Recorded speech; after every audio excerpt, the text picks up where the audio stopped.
একটি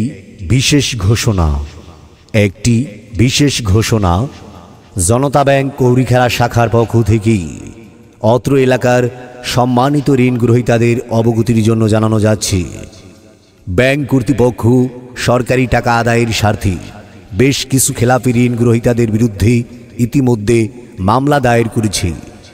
বাকি খেলাপি ঋণ গ্রহীতাদের বিরুদ্ধে মামলা দায়ের প্রক্রিয়া চলমান রয়েছে। উল্লেখ্য, ঋণ গ্রহীতা মৃত্যুবরণ করলে উক্ত ঋণের দায় দায়িত্ব আইন অনুযায়ী ওয়ারিশদের উপর বর্তায়। ওয়ারিশগণ ঋণের টাকা পরিশোধ না করলে তাদেরকেও মামলায় অন্তর্ভুক্ত করে মামলা পরিচালনার খরচসহ সমুদয় পাওনা টাকা আদায় করা হবে। অতএব মামলার অহেতুক ঝামেলা ও খরচ থেকে বাঁচতে অতি শীঘ্র ঋণের টাকা পরিশোধ করার জন্য অনুরোধ করা হলো।